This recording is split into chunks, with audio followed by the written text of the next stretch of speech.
공독합니다. 그 후에 유대인의 명절이 되어 예수께서 예루살렘에 올라가시니라. 예루살렘에 있는 양문 옆에 우리말로 베데스다라는 곳이 있는데 거기에 생각 5이 있고 그 안에 많은 병자 맹인 다리 저는 사람 혈기 마른 사람들이 누워 물의 움직임을 기다리니 이는 천사가 가끔 못에 내려와 물을 움직이게 하는데 움직인 후에 먼저 들어가려면 어떤 병이 걸렸든지 낫게 되미로. 거기 38배 된 병자가 있더라. 예수께서 그 누운 것을 보시고 병이 벌써 오래되지 하시고 이르시되 네가 낫고자 하느냐. 병자가 대답하되 주여 물이 움직일 때에 나를 못에 넣어주는 사람이 없어 내가 가는 동안에 다른 사람이 먼저 내려가나이다. 예수께서 이르시되 일어나 내 자리를 들고 걸어가라 하시니 그 사람이 곧 나와서 자리를 들고 걸어가니라. 이날은 안식일이니 유대인들이 병 나은 사람에게 이르되 안식일인데 네가 자리를 들고 가는 것이 옳지 아니하니라. 대답하되 나를 낫게 한 그가 자리를 들고 걸어가라 하더라 하니 그들이 묻되 너에게 자리를 들고 걸어가라 한 사람이 누구냐 하되 고침을 받은 사람은 그가 누구인지 알지 못하니 이는 거기 사람이 많으므로 예수께서 이미 피하셨습니다. 그 후에 예수께서 성전에서 한 사람을 만나 이르시되 보라 너희가 나았으니 더 심한 것이 생기지 않게 다시는 죄를 범하지 말라 하시니 읽습니다. 그 사람이 유대인들에게 가서 자기를 고치니는 예수라 하니라. 아멘.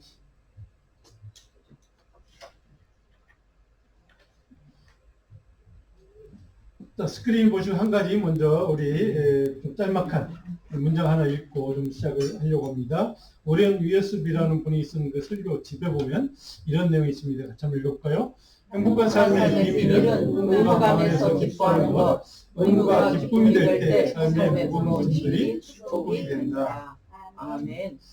우리 크리스찬들에게 믿음의 사람으로 살아가는 우리 모두에게 행복한 삶의 비밀은 뭐 여러 가지가 있겠죠. 물론 사람마다 각자 생각이 틀릴 테고요. 근데 때로 우리가 좋은 일만 있으면 참 좋은데 때로 어려운 일들, 힘든 일, 감당하기 참 버거운 일들, 그런 짐들 같은 그런 일들이 고통이 따르는 그런 일들을 해야 될 때가 있습니다. 자, 그럼에도 불구하고 그 책임을 내가 감당해야 될 책임을 억지로 또는 의무감 마지못해서 하는 것이 아니라 마음을 다해서 또 감사함으로 기쁨으로 감당할 때 무거운 짐도 복으로 바꿀 수 있다는 그러한 말씀 이야기입니다.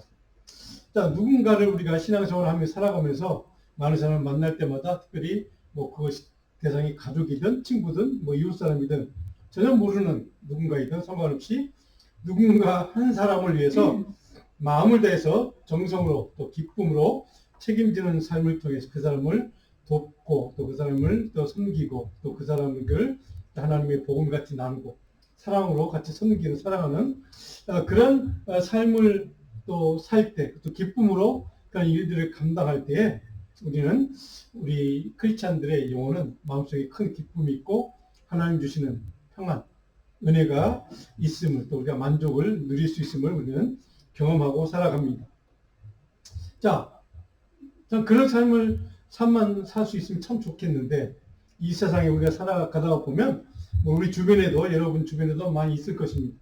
이처럼 자신에게 주어진 어떤 책임이 있고 사명이 있는데 의무가 있는데 또 그 무게를 짊어지고 싶은 그 감당하고 싶은데 스스로 그것을 감당할 수 없는 상황에 처한 사람들 의지도 있고 마음도 있고 뜻도 있는데 그럴 기회조차 주어지지 않는 사람도 있습니다. 무엇인가를 내가 책임지고 누군가를 돕고 또 무슨 일을 감당하고 싶은데 그럴 기회가 주어지지 않는 사람들 그런 사람들이 있습니다. 오늘 본문에 등장하는 이 병자가 그런 삶을 살아가는 그 좋은 사례에 해당하는 인물입니다. 자, 오늘 병자의 삶은 우리가 잘 아는 인물이죠.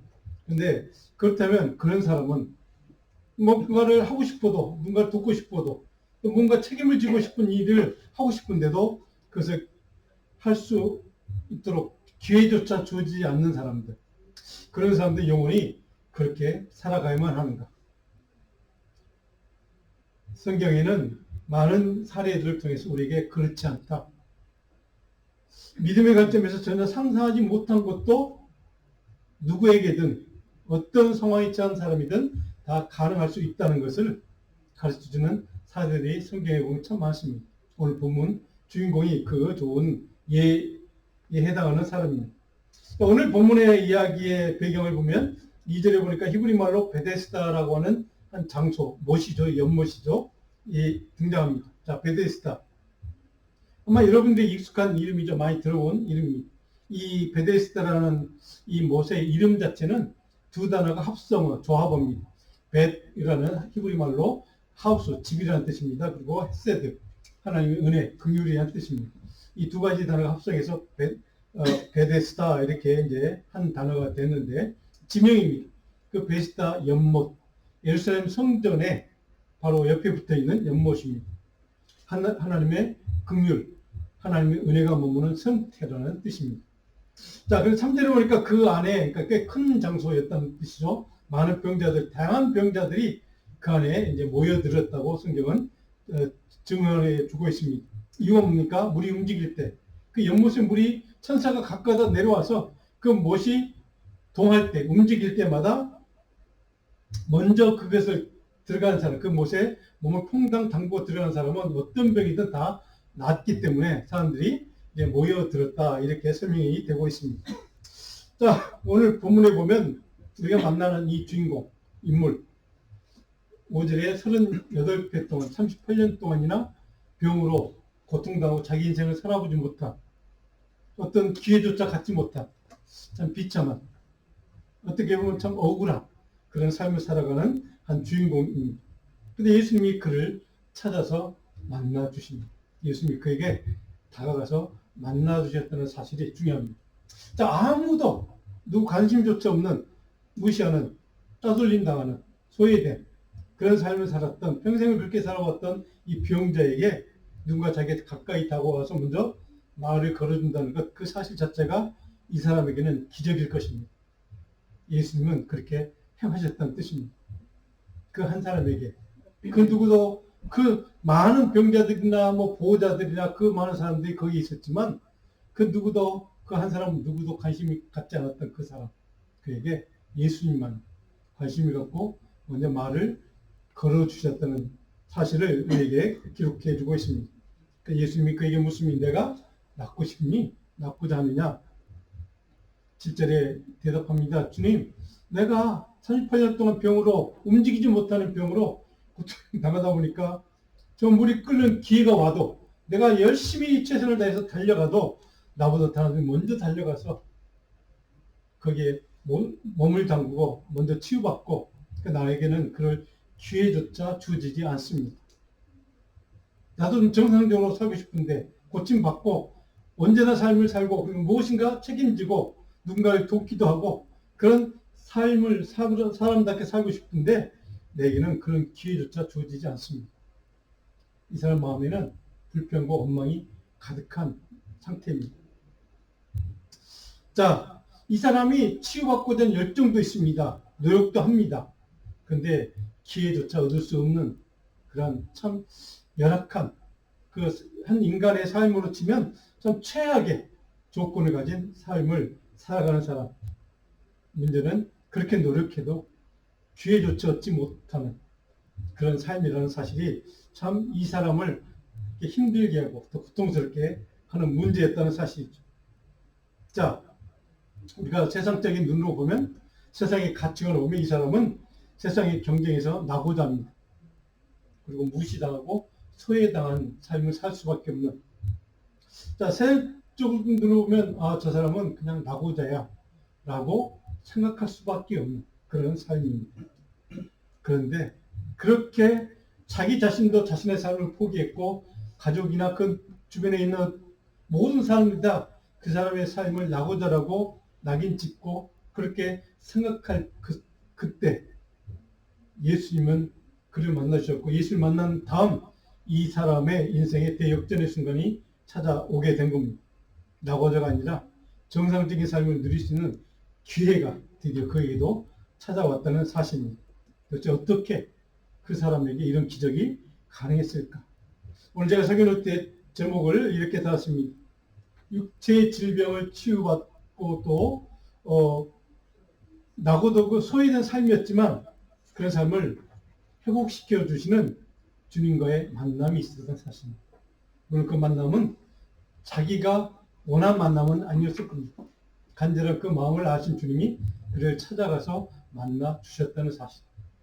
자, 그리고 그에게 축복의 메시지를 8절에 보니까 이렇게 선포합니다. 일어나 내 자리를 들고 걸어가라.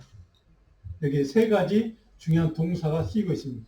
일어나라, 내 자리를 들어라, 그리고 걸어가라. 이게 그 사람에게 평생 자기 자신조차 자신의 인생, 자기 삶을 가치 없다고 포기하고 살았던 그 사람에게 주시는 주님의 복음 메시지입니다. 일어나고 자리를 들고 그리고 걸어가라. 자, 하나님 안에서 치유와 온전한 회복을 통해 하나님의 창조 질서 안에서 너도 한 인간답게, 한 하나님의 백성답게, 하나님의 자녀답게 살아갈 수 있도록 내 모습을 되찾으라 라는 주님의 축복의 메시지였던 겁니다. 자, 남에게 의존하는 그런 의지하는 삶이 아니라 하나님의 은혜 가운데 너 스스로 강건하게 홀로 주님 앞에서 살아갈 수 있는 기회를 찾으라는 겁니다.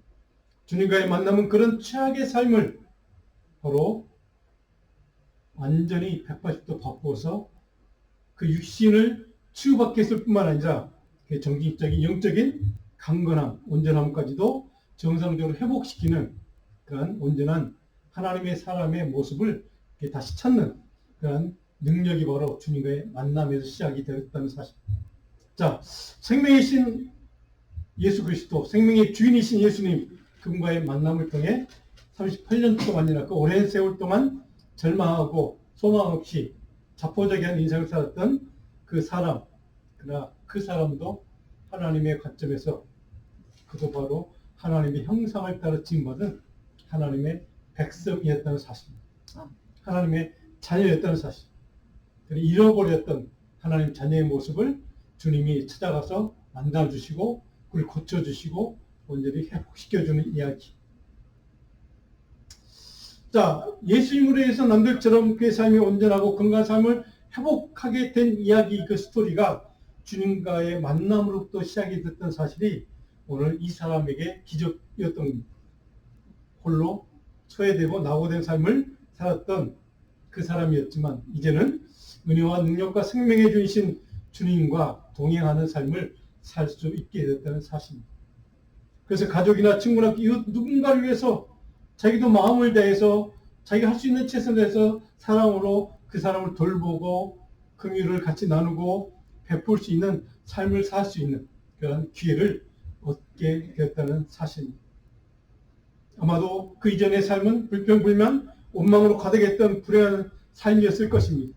그러나 주님 만난 이후로 그의 삶은 참된 기쁨, 감사가 흘러넘치는 그런 마음으로 살 수 있도록 기회를 드디어 붙잡게 된 겁니다. 그런 까닭에 하나님의 사람의 삶이란, 우리 크리스찬의 삶이란 항상 다음과 같은 믿음의 태도로 살아야 합니다. 특별히 느헤미야 1장 11절 말씀을 우리 같이 읽으면 이런 마음의 태도로 살아라 하는 것을 구약에 있는 말씀을 통해 같이 살펴보려고 합니다. 느헤미야 1장 11절을 같이 한번 읽을까요? 주여 마음이 귀를 기울이사 종의 기도와 주의 이름을 경외하기를 기뻐하는 종들의 기도를 들으시고 오늘 종이 형통하여 이 사람들 앞에서 은혜를 입게 하옵소서. 아멘.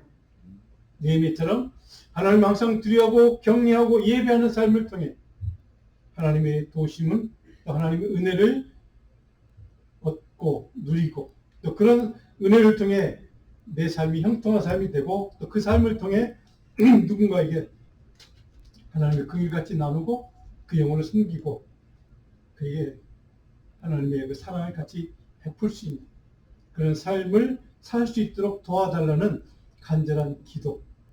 이 기도의 마음이 오늘 하나님의 백성의 마음이어야 한다는 뜻입니다. 아마도 이 병자, 38년 된 병자는 고침받은 이후에 이런 마음이었을 것입니다. 내가 주님의 은혜로, 주님 만남으로, 주님의 고쳐주심으로, 주님의 능력으로 내가 온전히 고침받고 치유받고 회복됐으니 이제는 그 은혜를 우리 주변 누군가의 한 영혼에게 나도 베풀고 나누는 책임지는 그런 의무, 사명감으로 살아야 되겠다는 그런 마음. 바로 이것이 아마 그 병자의 마음속에 감사의 마음이었을 것입니다.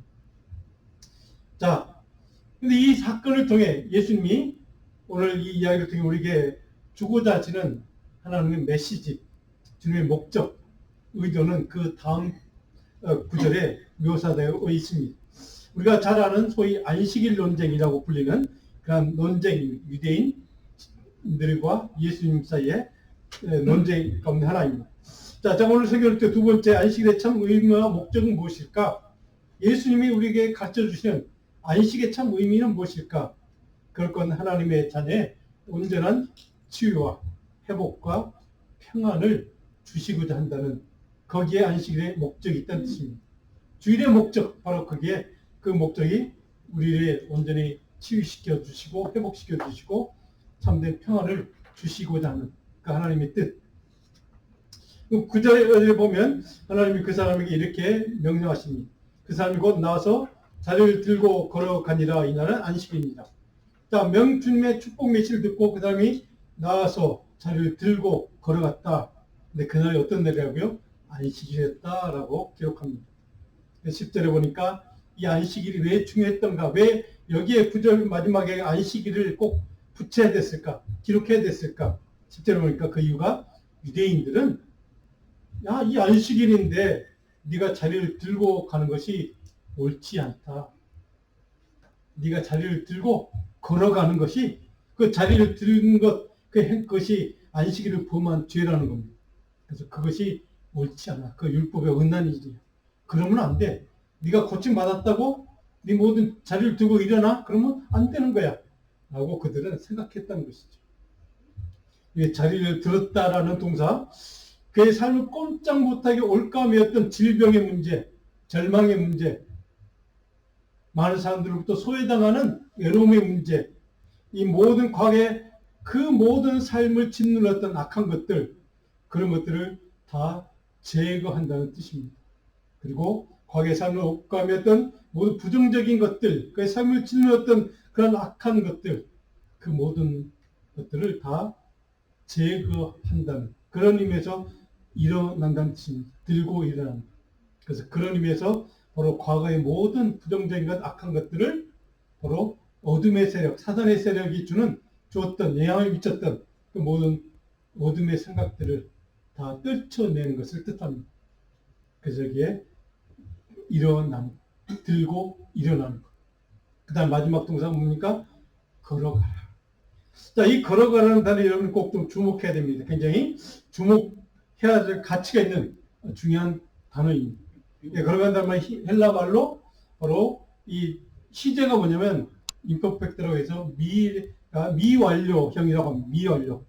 아직 과거에 시작은 되었는데 계속 과거에 완성되지 못하고 지금도 계속해서 이어지는 그런 행동이라는 뜻입니다. 걸어가라.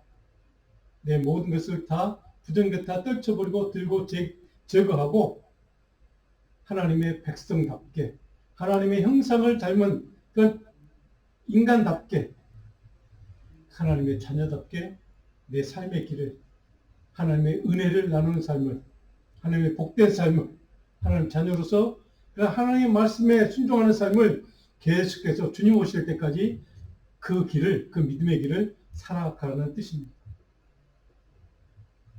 내 삶의 지경을 주님이 주시는 은혜와 능력을 입고 누군가를 위한, 한 영혼을 살리기 위한, 구원하기 위한 책임감, 의무감을 가지고 스스로 내 삶의 길을, 믿음의 길을 개척하고 살아가라. 중요한 것은 앞으로 계속해서 주님 오실 때까지 변함없이 그 믿음의 길을 가라는 겁니다. 그런 의미에서 바로 이게 걸어가라는 단어는 굉장히 중요한 의미가 있는 단어입니다. 바로 이 내용을 좀 이렇게 풀어보면 이런 의미입니다. 유대인들, 종교 지도자들, 지금 예수님의 바로 이 치유와 이 기적에 대해서 그 사람이 걸어가면 안 된다고 지금 강조하고 있는 그들의 생각은 우리가 잘 아는 것처럼 율법주의의 관점입니다. 율법주의 세계관입니다. 율법주의적인 사고관입니다.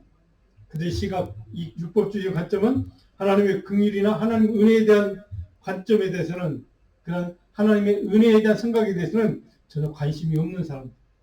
그들은 오직 안식일을 규정해 주신 하나님의 명령, 안식일의 그 의도, 하나님의 목적을 전혀 이해하지 못하고, 그러면서도 그 안식일을 지키려고 하는 사람. 자, 평생을 질병으로 고통당했던 그 누군가를 위한 어떤 도움이나 어떤 베푸는 일을 한 번도 할 수 없었던, 그 기회도 박탈당했던, 책임과 의무 없이 살아왔던, 마음속에 오직 자기 자신의 삶의 현실에 대해서 불평하고 불만하고 원망하고 불만족 뿐이었던 이 삶을 살아왔던 이 38년 된 병자의 삶, 아무런 기쁨도 감사도 할 수 없었던 그런 삶. 그러나 그런 삶이었지만, 그런 인생이었지만 예수님을 만나고 예수님이 주시는 그 복음의 은혜, 생명의 능력, 복음의 세계관은 정반대의 율법주의와 정반대 관점으로 사람을 보게 하고 세상을 보게 하고 하나님을 만나게 한다는 사실입니다. 그래서 비록 안식일이지만 한 사람이 스스로 하나님 앞에서 자신의 믿음의 길, 하나님의 형상을 닮은 그런 하나님의 자녀로서의 그 믿음의 길을, 말씀에 대한 순종의 삶의 길을 갈 수 있도록 고쳐주신, 또 회복시켜주신 그 하나님의 은혜를 감사하고 그 뜻에 따라서 바로 내가 누군가에게 책임적으로 누가 사명감을 가지고 소명감을 가지고 이 세상을 위해서 하나님의 복음을 전하고 누군가를 위해서 생명의 말씀같이 나누려고 하는 이 복음의 가치, 생명의 가치, 이것이 그가 주님을 만남으로 깨닫게 돼 배웠던 하나님의 가치고 하나님의 교훈이고 오늘 저와 여러분에게 주시는 복음의 가치입니다.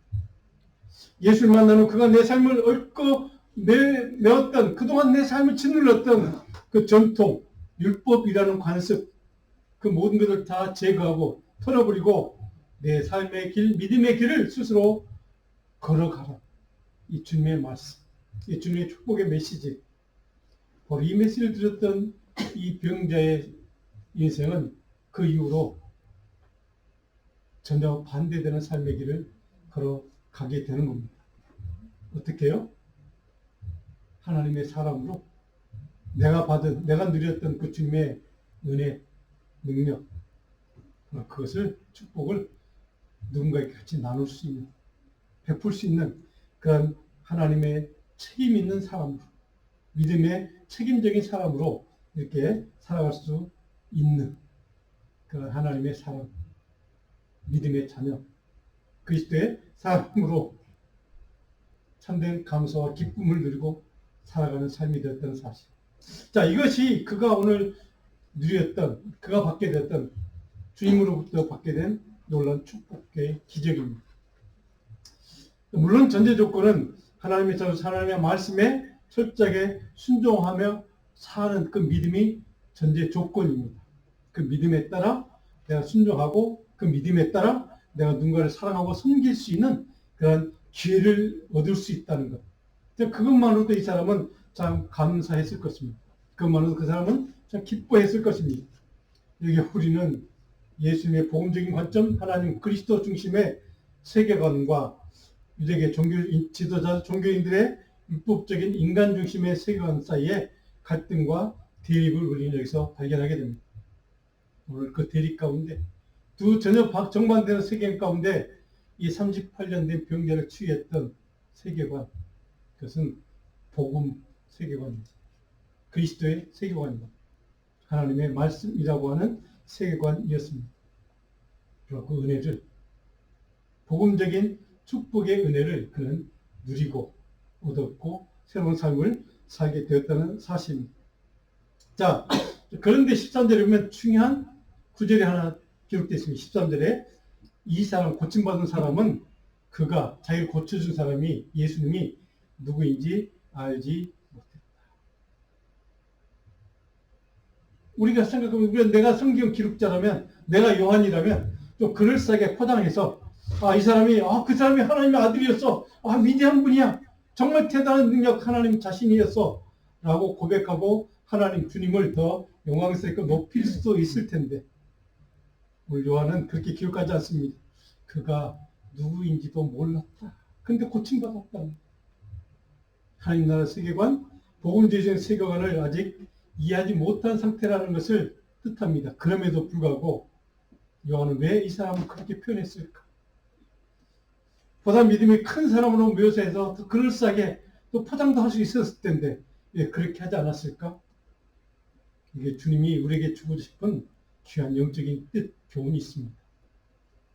우리가 세상을 살아가면서 저나 여러분이나 아마 그리스도의 복음을 믿고 하나님을 믿는 사람으로 이 신앙생활을 하며 살아갑니다. 그런데 하나님 앞에 신앙생활을 하는 것, 하나님의 백성으로 살아가는 것은 사회적인 큰 명성이 있거나 부가 있거나 권력이 있거나 아니면 유명한 사람이거나 명예가 많은 사람이거나 그런 사람이어야만 그리스도의 복음의 사람이 될 수 있는 것은 아니라는 사실입니다.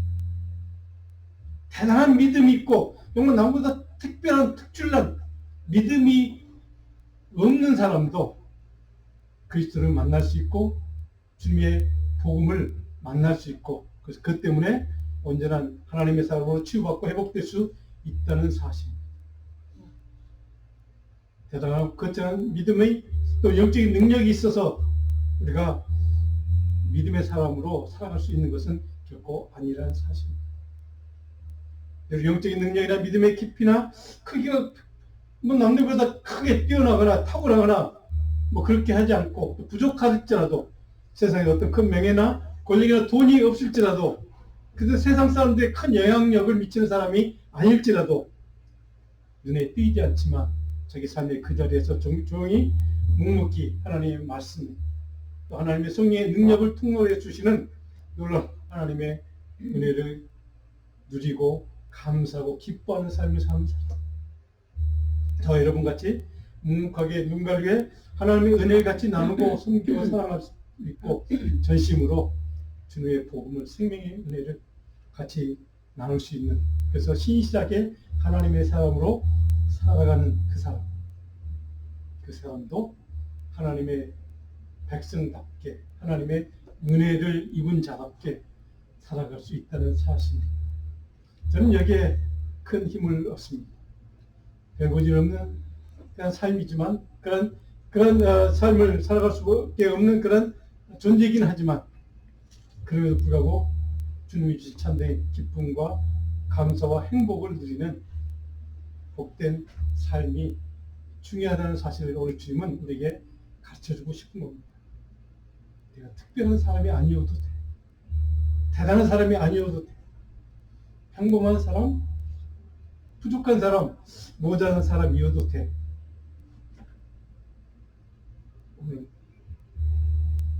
이 38년 된 사람, 그렇게 가장 비참한 최악의 조건을 가지고 하루하루 그냥 삶을 연명해가는 그 사람, 왜 필이면 그 사람이었을까? 오늘 주님은 우리에게 강조하고 싶은 겁니다. 그 부족하고 모자란 아무런 가치가 없어 보이는 그런 삶을 살아가는 사람이 있어서 복음의 눈.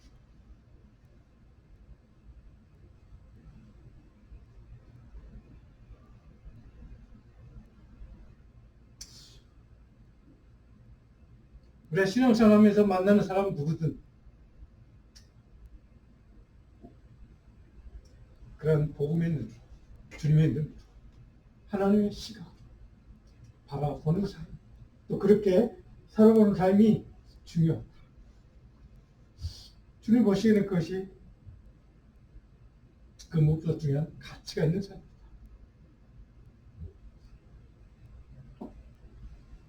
신명기 5장에 보면 구약에 나타난 오늘 요한복음 5장에 있는 이 복음의 메시지와 일맥상통한 구약에 기록된 복음의 메시지 신명기 5장 12절만 우리 같이 한번 읽어봅니다. 내 하나님 여호와가 내게 명령한 대로 안식일을 지켜 거룩하게 하라. 자, 우리가 어떤 사람이든 상관없이 하나님의 은혜 안에서 하나님 말씀 안에서 순종하며 안식일을 주님이 주시는 그 은혜의 날을 거룩하게 지킬 수 있다면 그런 삶을 살 수 있다면 그 날이 우리 모두에게 누구에게도 상관없이 하나님이 베풀어 주시는 은혜와 능력과 긍휼을 경험할 수 있고 그 능력 때문에 온전히 치유받고 회복될 수 있는 그런 복된 삶을 살 수 있다는 뜻입니다. 그래서 오늘 신명기 5장에 있는 말씀, 이 말씀처럼 특별히 욥기 22장을 보면, 이 선장을 보면 또 중요한 말씀이 있습니다. 같이 한번 읽어봅니다. 21절 먼저. 너는 하나님과 화목하고 평안하다. 그리하면 복이 내게 임하리라. 24장 23절. 하나님은 그에게 평안을 주시며 지탱해 주시니 그들의 길을 살피시도다. 아멘. 하나님과 화목하는 길. 주님의 날을, 안식일을 거룩하게 지키는 삶을 통해 하나님과 온전한 믿음의 관계를 회복하고 우리 모든 깨어졌던 무너졌던 하나님의 형상이 다시 회복되고 그 은혜와 능력으로 우리가 다시 한번 누군가를 위해서, 세상을 위해서 주님의 거룩하신 이름, 영광을 위해서 작은 거 하나 있더라도 작은 손길 하나 있더라도 누군가를 위해서 베풀고 돕는 섬기는 사랑을 같이 나누는 그런 복된 삶이 저 여러분의 삶이 되기를 간절히 축원하고 축복합니다. 오늘 마지막으로 우리가 그래서 추구해야 될 삶의 목적은 하나님의 영광을 위한 삶입니다. 제가 몇 주째 계속 강조하고 있습니다. 하나님의 영광을 위한 삶. 그것을 우리가 결단하는 것이 중요합니다. 내 영광이 아닌 누구의 영광이 아닌 그리스도의 영광, 예수 그리스도의 이름, 그분의 영광을 위해서. 오늘 요즘 말씀 제가 하나 드리는 대로 같이 한번 요즘 말씀 10편 31절 19절 읽고 마무리하겠습니다. 좀 읽어볼까요? 주를 두려워하는 자를 위하여 쌓아주신 은혜 곧 주께 피하는 자를 위하여 인생 앞에 베푸신 은혜가 어찌 그리 크지요. 아멘. 기도하겠습니다. 하나님, 우리의 삶의 자리마다